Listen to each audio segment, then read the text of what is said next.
네, 반갑습니다. 청년 때는 굉장히 중요한 선택들을 많이 하잖아요, 그렇죠? 직장도 선택하고 배우자도 선택하고 많은 선택, 이렇게 중요한 선택도 많이 합니다. 그리고 뭐 하루에도 굉장히 우리는 많은 선택을 하면서 살아가는데 제가 이렇게 운전을 하다 보면 그런 난폭하게 운전하는 그런 분들을 만날 때가 있어요. 그리고 끼어드는 거 굉장히 싫어하고 끼어들면 막 욕하고 이런 분들 있잖아요. 근데 제가 여기에서 넥타이 풀고 선글라스 끼면 완전 조폭입니다. 그렇죠? 머리 빡빡 깎고 수염 길러가지고 여기에서 차에 앉아 있으면 키 같은 거 안 보이잖아요. 키가 작지만 차에 앉아 있으면 키는 안 보입니다. 이 상태에서 넥타이 풀고 선글라스 딱 끼고 창문 내렸다고 생각해 보세요. 완전 조폭이잖아요. 그래서 운전하고 가다가 뭐 제가 이렇게 끼어들기를 했는데 그렇게 위험하게 끼어들지 않았는데 운전 또 험하게 하시는 분들은 그게 되게 기분이 나쁜가 봐요. 그래서 욕을 하면서 창문을 딱 내렸다가 제가 이렇게 창문을 쓱 내리잖아요. 그러면 다시 창문을 막 올리고 막 가세요.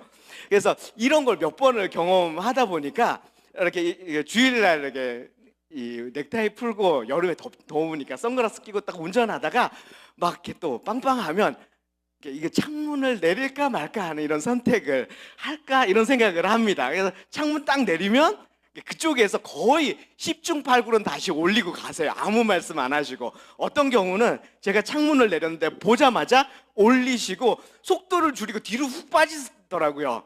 그리고 앞에 빨간불이 켜져서 섰는데 옆 차선이 비어 있어요. 근데 안 오고 뒤에 서갖고 안 오고 이렇게 기다리고 있는 그런 경우도 있었습니다. 자, 이러니까 운전을 할 때 저는 창문을 내릴까 하는 이런 이제 선택을 할 때가 있거든요. 자, 우리는 어쨌든 굉장히 중요한 선택이든지 뭐 중요하지 않은 선택이든지 하루에도 굉장히 많은 선택을 하면서 살아갑니다. 근데 선택에 있어서 가치 중립적인 선택도 있지만 하나님께서 기뻐하시는 선택이 있고 또 하나님께서 기뻐하시지 않는 사단이 좋아하는 그런 선택도 있습니다. 우리 안에 계시는 성령님께서는 하나님께서 기뻐하시는 선택 그리고 우리에게도 유익이 되고 다른 사람에게도 유익이 되는 그런 선택을 하도록 성령님께서 인도하시죠. 반면에 사단은 우리에게 어떻게 속삭이겠어요? 하나님이 원하시지 않는 선택, 하나님이 기뻐하시지 않는 선택, 사탄이 좋아하는 선택, 그리고 나에게도 그리고 다른 사람에게도 해가 되는 그런 선택을 하도록 계속 우리 안에서 속삭입니다. 그래서 우리가 생각 속에서 뭔가를 이걸 어떻게 선택할지 하면서 생각하고 결정하는 그 생각이 영적 전쟁터가 되는 거예요. 그래서 가장 강력한 영적 전쟁터는 사원이 많은 곳, 뭐 무슬림 지역 이런 곳이 진짜 강력한 영적 전쟁터가 아니라 우리가 매일매일 무언가를 선택하기 위해서 생각하고 있는 우리의 생각이 가장 강력한 영적 전쟁터가 되는 거예요. 가장 치열한 영적 전쟁터입니다. 사단은 우리가 하나님이 기뻐하시지 않는 선택을 하도록 계속해서 회유하기도 하고 두려움을 주면서 협박하기도 해요. 그래서 우리 안에 어떤 욕망을 건드리면서 회유하기도 하고 우리 안에 있는 두려움을 건드리면서 협박하기도 합니다. 그래서 우리 안에 높아지고자 하는 그런 욕망, 인정받고 싶어 하는 그런 욕망, 편안하고 안락하게 살고 싶은 그런 욕망들을 건드리면서 야, 네가 하나님 뜻대로 이 선택을 했을 때 이걸 얻을 수 있을 것 같아? 하면서 자꾸 건드리죠. 그리고 두려움으로 우리를 자꾸 건드려요. 실패에 대한 두려움, 가난하게 살 것에 대한 두려움, 다른 사람으로부터 사랑받지 못할 것 같은 그런 두려움, 생명을 잃을 것 같은 그런 두려움으로 야 이거 위험한 거야, 이거 선택하면 너 실패할지도 몰라 이러면서 계속해서 우리에게 두려움을 주면서 하나님이 원하시지 않는 선택을 하게끔 자꾸 우리를 충동질합니다. 그래서 사탄은 우리의 욕망을 건드리기도 하고 우리의 두려움을 건드리기도 해요. 이 우리 안에 있는 욕망과 두려움의 산물이 뭐냐 하면 바로 우상입니다.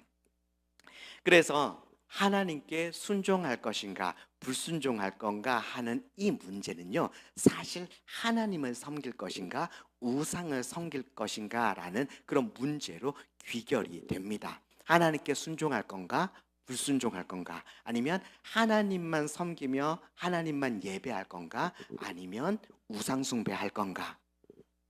이게 성경에 있어서는 굉장히 중요한 그런 이슈입니다.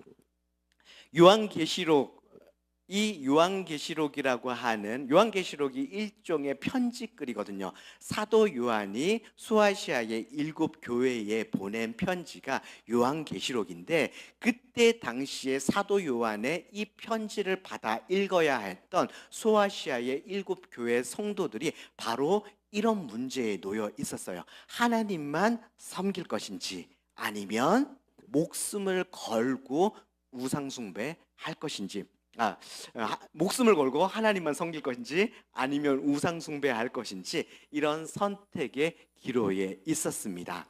오늘 우리가 어떻게 하면 하나님이 기뻐하시는 선택, 우리가 욕망이나 두려움 때문에 하나님이 기뻐하시지 않는, 사단이 기뻐하는 선택을 하는 것이 아니라 어떻게 하면 하나님이 기뻐하시는 그런 선택을 하는 삶을 살 것인가 하는 이 문제를 우리가 요한계시록을 통해서 한번 살펴봤으면 좋겠습니다.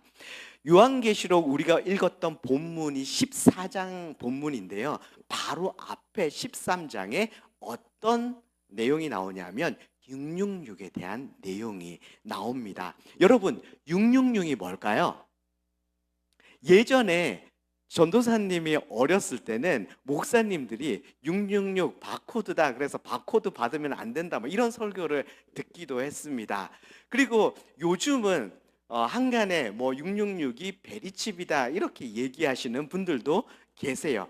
그러면 2000년 전에 이 소아시아의 7 교회 성도들에게 사도 요한이 편지를 쓸 때 666 받지 말라고 하는 이것을 바코드 받지 말아라, 베리칩 받지 말아라 라고 하는 어떤 그런 의미로 666을 이마와 오른손에 받지 말라고 이렇게 얘기한 걸까요? 666 도대체 뭘까요? 과거 유대인들에게는, 히브리인들에게는 아라비아 숫자가 없었습니다. 아라비아 숫자가 없을 당시에 그때 히브리인들은 숫자를 어떤 식으로 표기를 했을까요? 히브리어 알파벳 있잖아요. 알파벳 알렙, 베트, 기멜, 달레 이렇게 쭉 나가는데, 히브리어 알파벳 처음 그 나오는 10개의 그 알파벳이 1부터 10이에요. 그 다음 8개의 알파벳이 20부터 90이고, 그 다음에 4개의 알파벳이 100부터 400입니다. 그래서 히브리인들은 뭐 이렇게 히브리어로 막 글자를 써놓으면 동시에 뭐가 연상이 되냐 하면 숫자가 연상이 됩니다. 그래서 어떤 글을 읽으면 동시에 숫자가 연상이 될 수밖에 없어요. 그런데 굉장히 유명한 사람의 이름 같은 경우에는 그 이름을 계속 듣잖아요. 예를 들어서 다윗, 유대인들에게 굉장히 유명한 사람이요. 그리고 예수님이 다윗의 후손으로 올 거라고 했기 때문에 다윗 너무 많이 들어서 알고 있는 사람이요. 다윗. 그렇기 때문에 다윗의 숫자값 같은 경우에는 아예 외워져 있단 말이에요. 다윗을 히브리어로 어떻게 쓰냐 하면 달렛, 와우, 달렛 이렇게 쓰는데, 이게 4번째 알파벳, 6번째 알파벳, 4번째 알파벳이에요. 그러면 다 합치면 몇이에요? 14죠. 4, 6, 4 합치면 14예요. 그러니까 14라고 하면 뭐가 딱 떠올라요? 다윗이 떠올라요. 다윗 하면 뭐가 떠올라요? 14라는 숫자가 떠올라요. 예전에 우리 대통령 중에서 김영삼 대통령이 있었잖아요. 그러면 이게 김영삼 하면 저는 자꾸 제가 아재 개그 좋아하다 보니까 김영삼 하면 0하고 3이 자꾸 떠오르는 거예요. 그러니까 이것처럼 히브리인들 같은 경우에는 어떤 사람을 보면 숫자가 동시에 떠오르는 거죠. 그래서 다윗 같은 경우에는 14 하면 다윗 이렇게 동시에 떠오른단 말이에요. 마태복음의 예수님의 족보 아시죠? 그래서 아브라함부터 다윗까지 14대요. 다윗부터 바벨론 포로까지 14대요. 바벨론 포로부터 예수 그리스도까지 14대다. 14대, 14대, 14대인데 14 하면 뭐가 떠오른다 했죠? 다윗이 떠오른다고 했잖아요.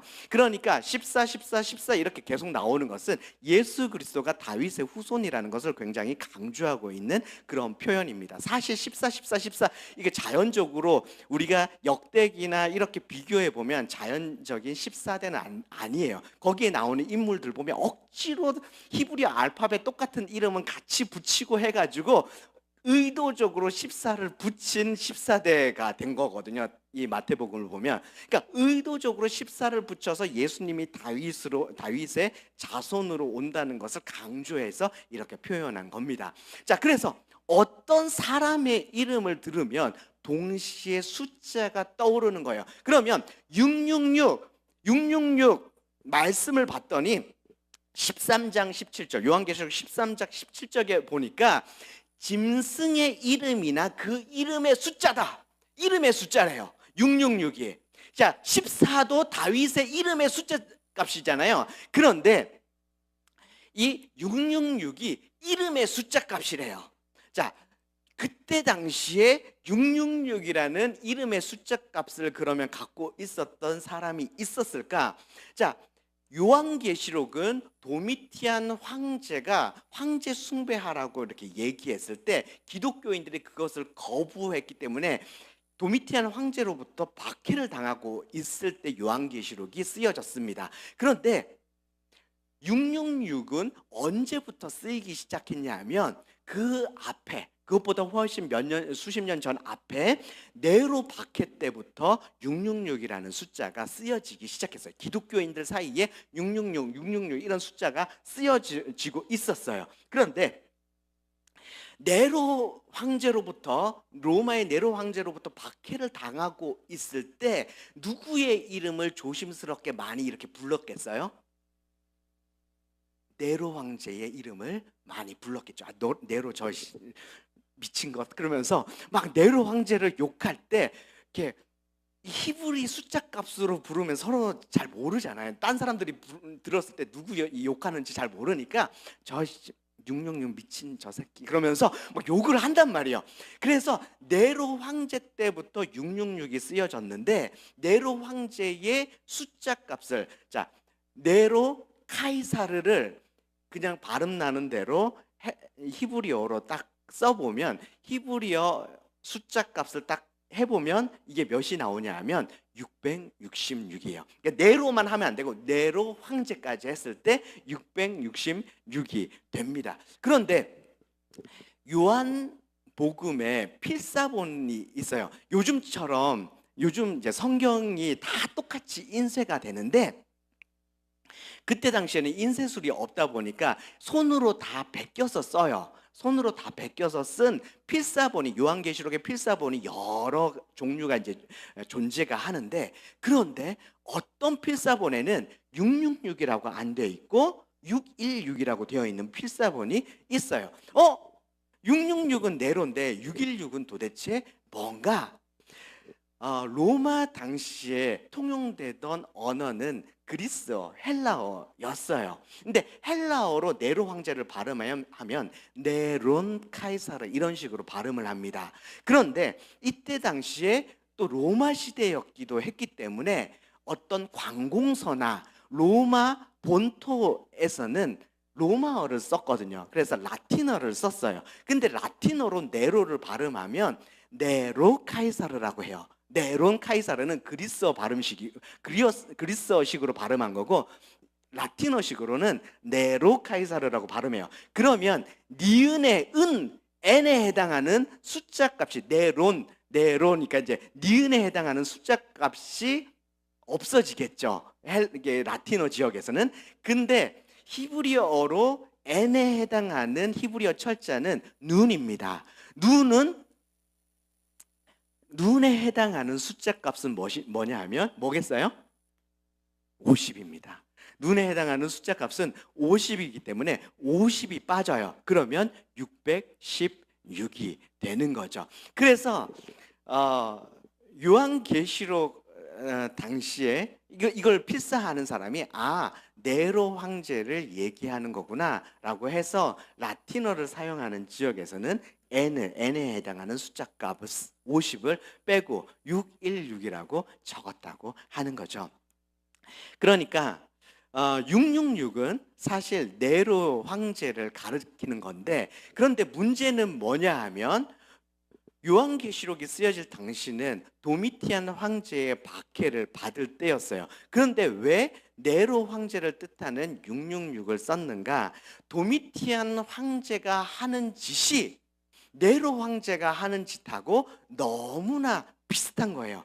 그래서 기독교인들 뿐만 아니라 일반 사람들도 도미티안 황제를 환생한 네로다. 그리고 이 사람 하는 짓이 너무 지랄 맞은 거예요. 그래서 이 사람은 짐승이다, 막 이런 식으로 표현하고, 그래서 보면 짐승의 숫자 값이다 이렇게 얘기하고 있고, 그 다음에 이 사람을 환생한 네로다 이런 식으로 이야기했기 때문에 네로의 숫자 값을 그대로 사용해서 666, 616 이런 식으로 표기를 한 것으로 볼 수가 있습니다.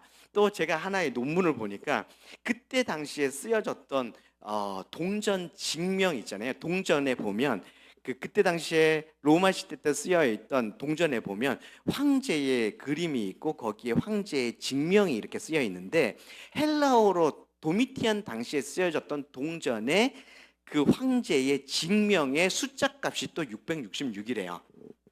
이거는 제가 확인은 못했고 직접 히브리어로 제가 666은 제가 써봤는데 이 동전의 직명은 제가 못 찾아봤는데 그냥 제가 논문만 확인해 봤습니다.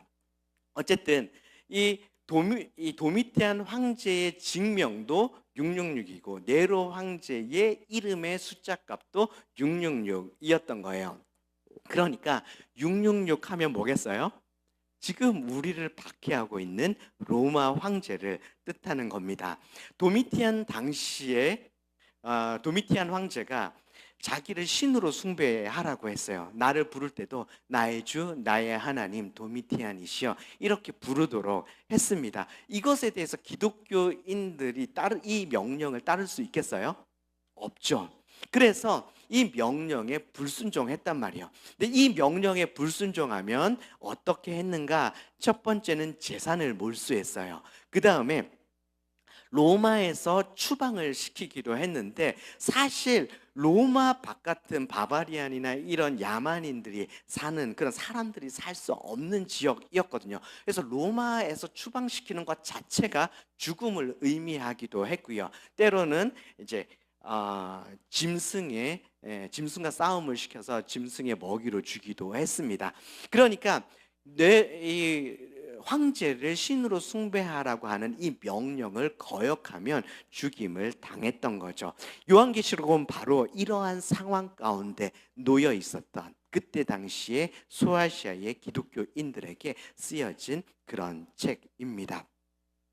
자, 요한계시록 13장 16절부터 18절에 짐승을 숭배하는 사람의 오른손이나 이마에 666을 받았다라고 되어 있는데, 14장으로 넘어가면 짐승을 숭배하는 사람과 정반대되는 사람이 나와요. 그러니까 13장에 이마에 666이 있는 사람과 정반대되는 사람이 14장에 14만 4천 명인데, 그 14만 4천 명은 시온산에 서 있대요. 이게 뭐냐면 구원받은 사람들이라는 의미예요. 근데 이 14만 4천 명 구원받은 사람들의 이마에 뭐가 있대요. 뭐가 있는지 보니까 14장 1절에 내가 보니 보라 어린 양이 시온산에 섰고 그와 함께 14만 4천이 서 있는데 그들의 이마에는 어린 양의 이름과 그 아버지의 이름을 쓴 것이 있더라라고 말씀하고 있어요. 그러니까 구원받은 사람들의 이마에 누구의 이름이 있다고요?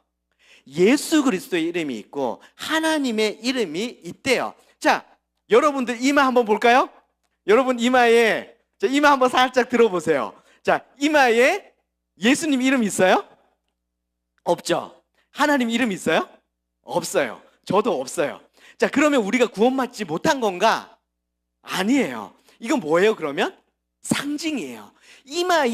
이마나 오른손에 어떤 사람의 이름이 있다고 하는 것은 나는 그분의 소유다. 나는 그분을 경배한다, 예배한다 라고 하는 그런 의미를 가지고 있어요. 자, 이마에 예수님의 이름이 있는 사람, 하나님의 이름이 있는 사람은 나는 예수님만 경배한다, 하나님만 경배한다, 나는 예수님의 소유다라고 하는 그런 의미예요. 그러면 자, 이마에 666이 있다고 하는 것도 실제로 이마에 666이 있는 게 아니라 이것도 상징이겠죠. 이마에 하나님의 이름, 예수님의 이름이 있다는 바로 뒤에 나오는 내용도 상징인 것처럼 이마에 666이 있다고 하는 것도 뭐겠어요?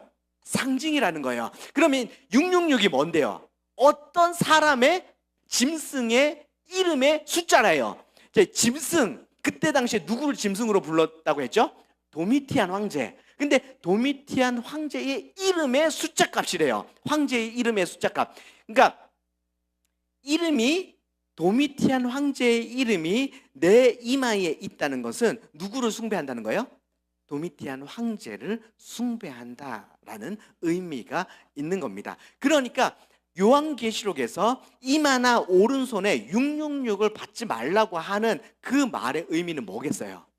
로마 황제, 도미티안 황제가 지금 자기를 신으로 숭배하라고 하는데 신으로 로마 황제를 숭배하면 안 된다. 이마에 예수 그리스도의 이름만 있어야 된다라고 하는 것은 도미티안 황제 숭배하지 말고 예수님만 숭배해야 된다. 예수님만 예배해야 된다. 그분만 나의 주로, 나의 구주로 영접하고 그분만 믿고 따라야 된다라고 하는 그런 의미가 되는 겁니다. 자, 왜 그러면 14만 4천이라고 표기를 했는가? 신천지에서는요, 문자적으로 딱 14만 4천이 구원받는다고 해요. 그런데 지금 신천지 가입 인원이 14만 4천 명을 훨씬 넘어갔거든요. 그래가지고 이제 또 얘기를 또 바꾸는 거예요. 그래서 신천지 중에서도 더 충성된 사람, 그래서 뭐 시험을 통과해야 되고 전도도 많이 해야 되고 막 이래가지고 14만 4천 명에 더 들어가야 된다 막 해서 열심을 내고 있는 거잖아요. 자, 지금 신천지가 14만 4천 얘기하는 거 요한계시록의 14만 4천을 문자적으로 본 건데 요한계시록의 특징이 뭐냐 하면 상징으로 쓰는 거예요. 요한계시록이 묵시문학이라고 하는 그때 당시 유대인들이 한참 많이 쓰던 문학의 형태인데요. 이 문학이 왜 나오게 됐냐 하면 유대가 바벨론에 의해서 무너졌을 때 그때 삶의 소망이 없을 때 그리고 다른 외세로부터 지배를 당하고 있을 때 그때 하나님이 우리 이 역사 가운데 들어오셔서 저 외세를 밟아버리시고 우리를 구원해 달라고 하는 내용을 쓰는 거예요. 근데 이 내용을 드러내놓고 쓰면 그 외세가 이게 봤을 때 이런 불온 선전물을 이렇게 쓰고 그러면 되겠어? 그럼 잡아가가지고 막 고문하고 막 이럴 거 아니에요. 우리나라도 이렇게 일제시대 때 그래서 시로 표현하고 상징으로 많이 표현하잖아요. 혹시 윤구경의 반달 아세요? 도태도 아니 살고 사태도 없이 가기도 잘도 간다 서쪽 나라로. 이게 관동 대지진이 있고 그때 관동 대지진 때 윤구경이 일본에 있었어요. 그래서 일본에서 그 관동 대지진 이후에 일본인들이 조선인들을 엄청나게 학살을 했잖아요. 그 처참한 상황을 보고 이 땅으로 조선으로 다시 돌아와서 그 다음 해에 관동 대지진이 있고 그 다음 해에 썼던 시가 윤구경의 반달입니다. 거기 보면 돛대도 아니 달고 삿대도 없이 가기도 잘 더간다 서쪽 나라로. 우리나라의 주권을 잃어버리고 처량 없이 흘러가고 있는 이 나라의 상황을 시로 표현을 한 거잖아요. 그래서 우리나라도 일제시대 때 우리나라의 어떤 상황이나 이런 것들을 시로 상징으로 굉장히 많이 표현했어요. 근데 유대 지역도 이렇게 다른 외세의 압박을 받고 있을 때 이렇게 상징으로 뭔가 글을 많이 썼다고 하는 거예요. 그래서 굉장히 유대인들이 살기 어려울 때 묵시문학이 많이 나왔는데, 바벨론 포로기 때, 그 다음에 70년 유대 전쟁 때, 그리고 이렇게 극심한 박해를 받고 있을 때, 이럴 때 묵시문학이 많이 나왔어요. 근데 요한계시록도 이런 묵시문학의 형태인데, 묵시문학을 상징으로 써요. 유대인들이 상징으로 쓰는데, 저 로마 사람들은 이걸 봐도 무슨 말인지 모르고, 우리만 알려면 이 상징을 어디서 가지고 와야 돼요? 구약 성경에서 가지고 오거나 유대인들만 아는 이런 숫자나 이런 거에서 상징을 다 가지고 와야 돼요. 그래서 유대인의 문화를 알고 그 다음에 구약 성경을 알면 요한계시록은 굉장히 쉽습니다. 자, 그래서 14만 4천도요, 유대인들이 보면 이거 뭘 의미하는지 바로 알 수가 있어요. 666도 보면 바로 알 수 있는 것처럼 14만 4천도 보면 바로 알 수 있어요. 자, 유대인들에게 있어서 12는 굉장히 익숙한 숫자거든요. 근데 14만 4천이 어떤 식으로 되어 있냐면 12 곱하기 12 곱하기 1000 이런 식으로 되어 있습니다. 자, 12 하면 유대인들은 뭐가 떠오를까요? 12지파, 구약의 12지파, 신약의 12제자.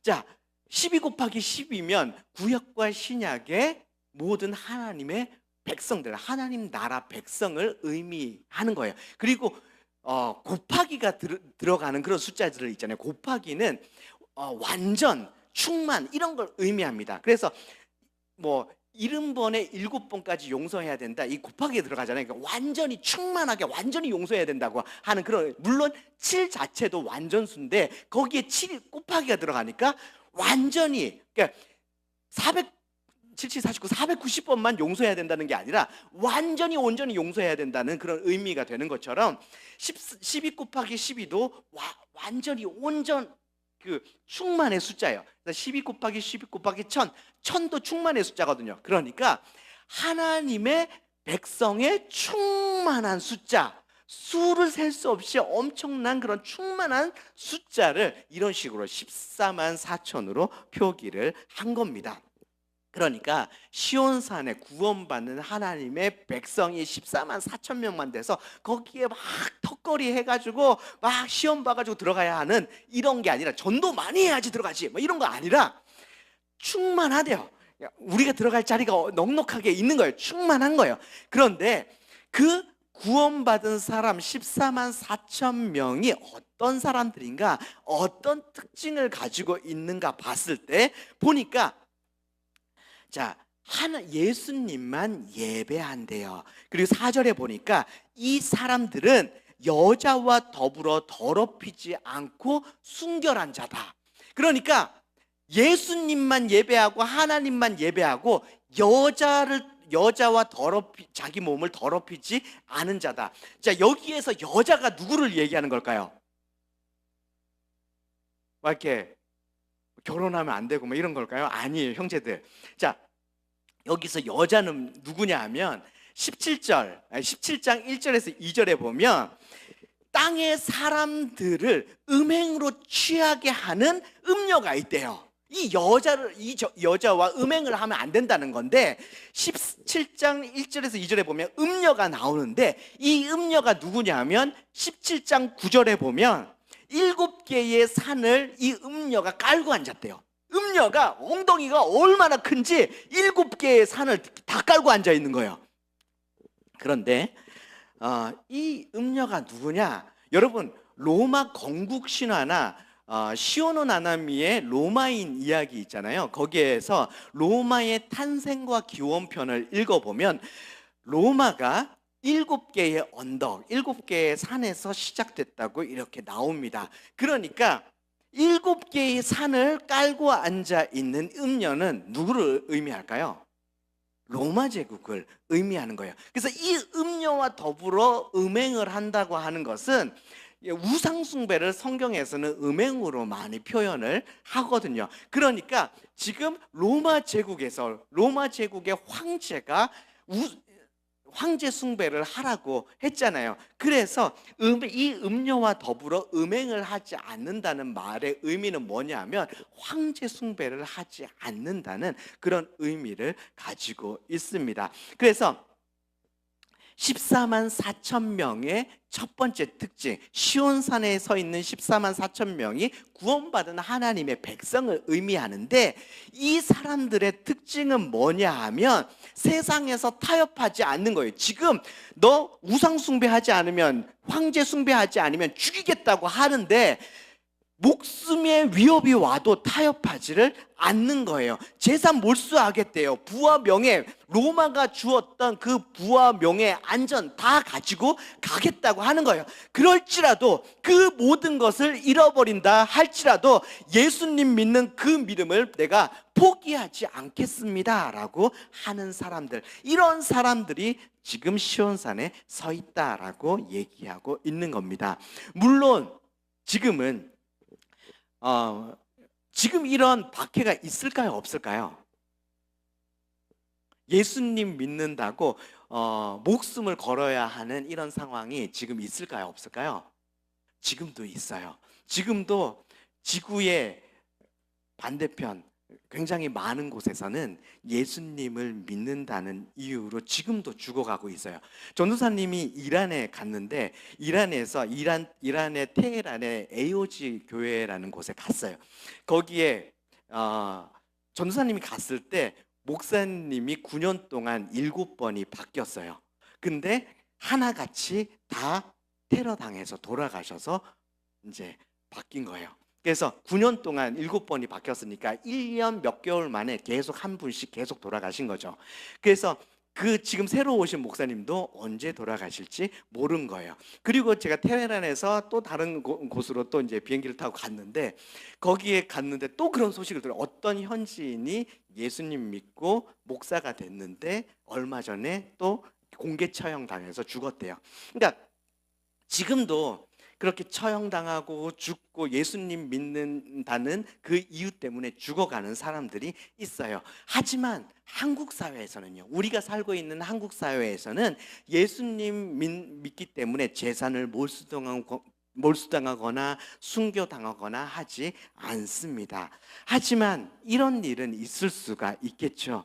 예수님 말씀대로 하나님 뜻대로 살기 위해서 우리가 불이익은 당할 수가 있어요. 손해보는 일은 있을 수가 있습니다. 자, 우리가 조금이라도 이렇게 차를 몰고 가다가 조금이라도 이렇게 교통사고가 나거나 이렇게 접촉사고가 나면 내려서 소리 지르고 보잖아요. 왜 소리 질러요? 내가 불이익 조금이라도 안 당하려고. 그래서 막 소리 지르다가 앞에 십자가 있고 같은 교회네 확인하면 또 이렇게 인사하고 가고 굉장히 뻘쭘하고 이런 상황들이 벌어지는데, 예수님 믿는 사람들도 교회 다니는 사람들도 보면 일단 접촉사고 나면 손해 안 당하려고 소리부터 지르고 보는 경우들이 많아요. 사업을 할 때, 직장 생활할 때 정직하기만 하면 안 된다고 하면서 그러면서 조금씩 이렇게 거짓말도 하고 그러잖아요.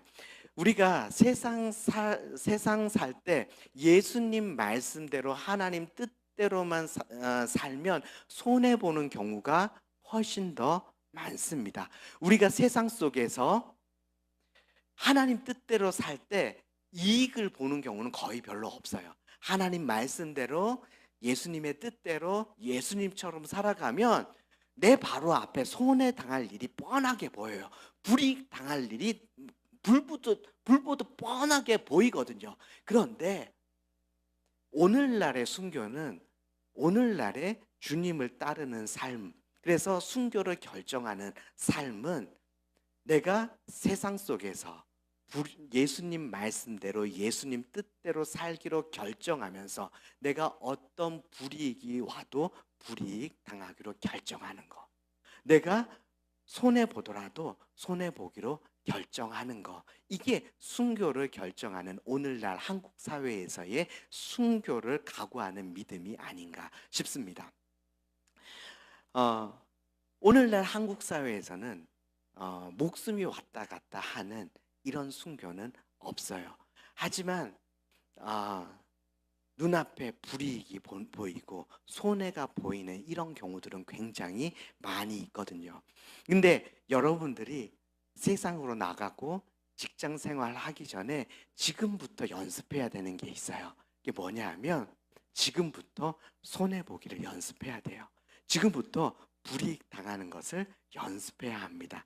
이 다음에 직장 생활하고 사회생활하면 그 손해의 규모가 훨씬 크거든요. 그러면 그때는 이런 다짐하기가 더 쉽지 않습니다. 지금부터 손해보는 연습, 지금부터 불이익 당하는 연습을 할 필요가 있어요. 그래야지 그때 가서도 우리가 하나님 뜻대로 선택하고 결정할 수 있습니다. 자, 그 다음에 또 14만 4천 명에게 어떤 특징이 있었는가? 4절 말씀해 보니까 어린 양이 어디로 인도하든지 따라가는 자다라고 말씀하고 있어요. 요한계시록에서 어린 양 예수 그리스도를 우리의 신랑으로 묘사하고 있습니다. 그래서 예수님은 우리의 신랑인데, 우리를 너무너무 사랑하는 신랑, 우리가 사랑하는 신랑, 그리고 나를 너무너무 사랑해주는 신랑인데, 구원받은 성도의 특징이 뭐냐 하면 사랑하는 우리 낭군님이, 우리 예수님이 어디를 가자, 나하고 어디 가자 하면서 이끌면 어디든지, 네, 님과 함께 가는 곳이면 어디든지 따라갈게요 하면서 따라가는 거.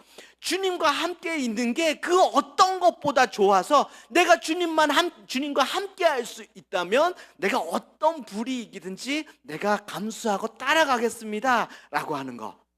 사실 진짜 사랑하면 그 사람 한 명만 있으면 되는 거. 진짜 사랑하면 집 없고 절도 없고 아무것도 없어도 내 사랑하는 님과 함께 있으면 그걸로 다 되는 거거든요. 우리가 예수님 진짜 사랑하면 예수님 한 분만으로 내가 만족합니다, 이런 사람 굉장히 무섭거든요. 이런 사람은 못할 게 없어요. 예수님이 뭘 말씀하시든지 못할 게 없거든요. 전도사님이 제 아내랑 이제 연애를 할 때, 그때 이제 둘 다 선교단체 간사였어요. 그래서 아내는 이제 자매들, 이제 간사님들 있는 공동생활 집에 있었고, 저는 형제 간사들 있는 공동생활 집이 있었는데 좀 떨어져 있었어요. 그런데 아내랑 밤늦게까지 이제 교제를 하는데 전도사님이 대구에 있었거든요. 근데 대구가 지하철이 일찍 끊겨요. 그리고 버스도 굉장히 일찍 끊겨요. 버스가 몇 시에 끊겼냐면 10시가 되면 막차예요. 버스가 10시가 막차고, 그 아내랑 만났던 곳에서 이제 버스가 10시가 막차였고, 그 다음에 지하철은 몇 시가 막차냐면 10시 반이 막차였어요. 근데 문제는 뭐냐면 버스를 타고 가면 제가 지내고 있었던 형제 공동생활 집 바로 앞에서 내릴 수가 있어요. 근데 지하철을 타면 지하철역에서, 근데 버스도 끊겨가지고 지하철역에서 전사님이 지내고 있었던 그 형제 공동생활 집까지 1시간을 걸어가야 돼요. 전도사님은 뭘 선택했을까요? 저는 버스를 탔을까요? 10시에 버스를 탔을까요? 10시 반에 지하철을 탔을까요? 10시 반에 지하철을 탔어요. 왜요? 30분 더 아내와 함께 있기 위해서. 그래서 제가 지하철 타면 30분 동안 아내와 더 같이 있을 수 있잖아요. 그래서 30분 더 아내랑 같이 있고, 아내를 자매 공동생활 집에 보내주고, 그리고 저는 이제 지하철을 타고 내려서 1시간 동안 걸어서, 새벽에, 밤에 1시간 동안 걸어가지고 이제 숙소에 들어가는 거죠. 그러면 이제 간사가 또 걸어왔어? 자다가 이제 동료가 이렇게 물어요. 그럼 네, 자다가 이렇게 또 지하철 타고 걸어왔어. 제가 왜 그랬을까요? 제가 왜 1시간 이렇게 매일같이 1시간씩 걷는 것을 왜 선택했을까요? 아내와 함께 있는 게 좋아서. 아내 사랑하니까 아내와 같이 있는 시간이 좋아서 그 정도 대가 지불은, 그 정도 손해는, 그 정도 불이익은 내가 감수할 수 있는 거죠. 근데 그거를 기쁨으로 감수할 수가 있는 겁니다. 14만 4천 명의 특징이 뭐냐 하면요, 어린 양 예수 그리스도가 너무 좋아요. 너무 좋아서 어디로 가자 인도하면 인도하는 곳 따라서 어디든지 가는 거예요. 예수님을 한없이 끝없이 사랑해서 그분과 같이 있고 싶어서 그분이 어디로 가든지, 그곳이 초막이든 궁궐이든 그분과 함께 가는 겁니다. 돈 없어도 됩니다. 좋은 집 안 살아도 됩니다. 좋은 차 안 타도 됩니다. 주님 한 분이면 충분합니다. 주님만 나와 함께 하신다면 내가 어디든지 어디서 무엇을 하든지 저는 주님 한 분으로 만족합니다. 이렇게 주님을 뜨겁게 사랑하는 사람, 그래서 주님이 인도하시는 곳이면 어디든지 그분을 따라서 가는 사람. 자, 사랑하는 주님의 말씀이 너무 소중해서 그 말씀을 지키려고 어떤 대가 지불이든지 하는 사람. 이런 사람의 특징이 바로 시온산에 서 있는 구원받는 14만 4천 명의 특징이라고 하는 겁니다. 그리고 우리가요, 그렇게 하나님을 사랑하면서 우리가 기꺼이 우리의 삶을 하나님께 내어드릴 때요, 하나님은 우리의 삶을 책임지십니다. 여러분, 내가 움켜쥐고 있잖아요. 움켜쥐고 있는 거, 이거 하나님이 빼앗아 갈 수 있을까요? 없을까요? 있어요. 자, 그런데 하나님은 내 손에 움켜쥐고 있는 거, 그거 나한테 줄 수 없겠냐 물을 때가 있어요. 그거 왜 달라고 하는 걸까요? 내가 움켜쥐고 있는 성공, 내가 움켜쥐고 있는 돈, 내가 움켜쥐고 있는 사람, 그거 나한테 내어줄 수 있겠냐 이렇게 물을 때가 있어요. 그거 왜 물을까요? 하나는 얼마든지 가지고 갈 수 있는데 거기에 다 가 있는 우리의 마음을 나한테 줄 수 있겠냐? 하나님이 우리한테 원하는 거, 우리가 갖고 있는 그 돈 몇 푼 이거 아니에요. 하나님 온 세상 만물 다 가지신 분이거든요. 우리한테서 그 돈 몇 푼 받아서 뭐 하시게요? 우리에게 원하는 건 그런 돈 아니에요. 우리의 성공 뺏어가서 하나님 뭐 하시게요? 하나님 그런 거 원하시지 않고, 하나님이 그걸 달라는 이유는 그게 필요해서가 아니라 거기에 다 가 있는 우리의 마음을 달라는 거예요. 내가 내 모든 걸 다해서, 내 생명까지, 내 목숨까지, 내 모든 마음을 다해서 널 사랑했는데 너도 마음 전체로 나를 사랑할 수 있겠냐? 이거 물으시는 거거든요. 전도사님이 차를 몰고 가는데 차가 이제 그 빨간불에 섰어요. 빨간불에 섰다가 파란불이 돼서 딱 출발하려고 하는데 차가 출발을 안 하는 거예요. 그래서 왜 그렇지 해서 차에서 내렸어요. 내려서 봤는데 제가 앞바퀴를 보고 깜짝 놀랐습니다. 왜 그랬냐면 앞바퀴가 빠진 거예요. 그래서 제가 견인차를 불러서 갔는데 그 사장님이 저한테 그러더라고요. 이거 만약에 달리다가 앞바퀴가 빠졌으면 지금 사장님은 이 세상 사람 아닐 겁니다. 그리고 제가 1년에 죽을 뻔한 사건이 몇 달 안에 몇 번이 동시에 일어났어요. 한 번은 그리고 나서 얼마 후에 차에 이제 고속도로를 달리고 있었는데 고속도로에서 앞 트럭이 펑크가 나가지고 휘청휘청 하더라고요. 근데 트럭에서 펑크가 나면서 트럭에 실려있던 물건들이 막 쏟아졌거든요. 전도사님이 그 물건들을 막 피하면서 딱 지나갔는데 등에서 식은땀이 막 나더라고요. 제가 그 1년의 사건들이 딱 지나면서 제가 하나님께 이렇게 고백했어요. 하나님, 제 생명까지 하나님의 손에 있습니다. 이런 고백을 했거든요. 근데 여러분의 생명, 여러분의 돈, 여러분의 성공 다 하나님 손에 있어요. 근데 하나님이 그걸 나한테 줄 수 있겠냐 물으시거든요. 왜 물으시냐? 하나님이 거기에 다 가 있는 우리의 마음을 달라고 하시는 겁니다. 여러분, 어떤 사람이 14만 4천 명, 어떤 사람이 구원받는 사람들인가? 그 사람들의 특징은 뭐냐 하면요, 하나님을 이렇게 내 모든 것을 다해서 뜨겁게 사랑하는 그런 사람들입니다. 그래서 세상의 다른 어떤 것과 타협하지 않고 하나님 말씀대로 살아가는 이런 사람들, 이런 특징을 가지고 있어요. 우리는 하루에도 수없이 많은 선택의 기로에 놓여 있습니다. 이 선택의 기로에 이 순간이 사실은 가장 치열한 영적 전쟁의 순간이거든요. 이때 이 영적 전쟁에서 승리하는 사람이 어떤 사람이냐면 하나님을 뜨겁게 사랑하는 사람이에요. 그래서 하나님을 뜨겁게 사랑하기 때문에 하나님께서 기뻐하는 그런 선택. 내가 어떠한 대가 지불을 해서라도 내가 하나님이 기뻐하는 선택을 해야지라는 그런 사람입니다. 하나님의 사랑을 경험하고 하나님을 뜨겁게 사랑함으로 이 생각 속에서 일어나는 이 영적 전쟁에서 날마다 승리하는 저와 여러분들 다 되기를 바랍니다. 기도하겠습니다. 사랑의 하나님, 감사합니다. 하나님께서 우리를 먼저 하나님의 모든 것을 다해서 우리를 사랑해 주셨습니다.